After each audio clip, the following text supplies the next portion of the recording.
د عمران خان بچی د عمران خان د پاره پاکستان ته راځي او باقاعده د پی ټی آی په احتجاج کې به شرکت کوي، خو بل طرف ته مسلم لیگ نون حکومت د عمران خان بچو له دمکی ورکړه ده که تاسو پاکستان ته راغی تاسو به مونږ گرفتارو. مکمل ډیټیل سره پاغم خبره کو، خو پدې باندې ورته محمود خان اچکزئی یو ډیر خپل جواب ورکړی دی مسلم لیگ نون حکومت ته. څه جواب ورکړی دی سره هم په دې ویډیو کې ډیسکس کوم، نو ویډیو خپل هم مکمل وګورئ او مخکې ملګرو سره ضرور شریک کړئ. یو څور ورځې مخکې د عمران خان خور علیما خان د دې خبرې انکشاف وکړو، دا خبره بریک کا چې د عمران خان بچی قاسم او سلیمان عمران خان لپاره پاکستان ته راځي، خو پاکستان ته راتلو نه مخکې بغي امریکای ته ځي او امریکا کې به د خپل پلار یعنی د عمران خان چې سره چې څومره ظلمونه په جیل کې کیږي اب ټولي دنیا ته ښکارا کوي، هغه نه پس بیا غي پاکستان ته راځي. کله چې علیما خان دا خبرو کو مسلم لیگ نون ووریدا، نو مسلم لیگ نون حکومت د عمران خان بچو له د دمکی ورکا ک تاسو پاکستان ته راغی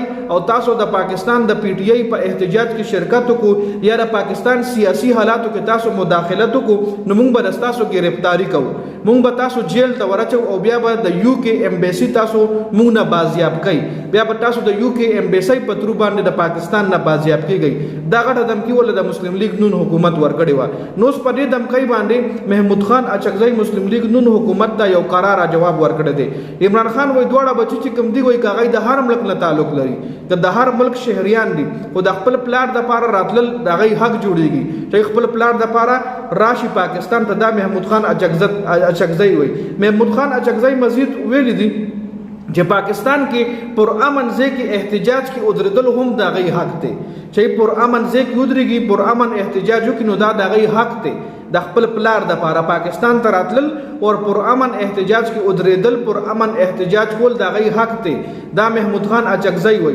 مگر ایسی نوبت کیوں آئی؟ لکه مطلب دا سی ضرورت ول راغو چې د عمران خان بچی راځي پاکستان ته او د خپل پلار د پاره احتجاج کوي، ولې د دې د 25 کروڑ عوامو باندې وایي څه چر شوی دی. 25 کروڑ عوام څه کوي چې د لندن نه دغه بچی راځي په احتجاج د پاره او په احتجاج کې شرکت کوي. نو دې کې محمود خان اچکزئی 25 کروڑ عوام چې کم دی پاغي باندې هم یو قسم له سوال اوچت کړی دی چې تاسو ولې دا احتجاج نه کوئ، یا د پی ټی آی چې کوم لیډرشپ دی ایلم ویل چې تاسو ولې دا احتجاج نه کوي چې د عمران خان بچی د لندن راځي د احتجاج د پاره، نو تاسو ولې دا احتجاج نه کوي. نو محمود خان اچکزئی د پی ټی آی په لیډرشپ باندې هم تنقید کړی دی او ورسره د پی ټی آی په کارکونانو باندې هم تنقید کړی دی او دای هم ویل دي چې د عمران خان د بچو پاکستان ته راتلل هم حق جوړیږي او پر امن احتجاج کې ودرېدل هم د غي حق جوړیږي. دا محمود خان اچکزئی باقاعده مسلم لیگ نون حکومت ته داسې قسم جواب ورکړی دی او مسلم لیگ نون حکومت چې کوم دی دا خبره کوي چې دا خو د بل ملک دا خو د پاکستان نه دی،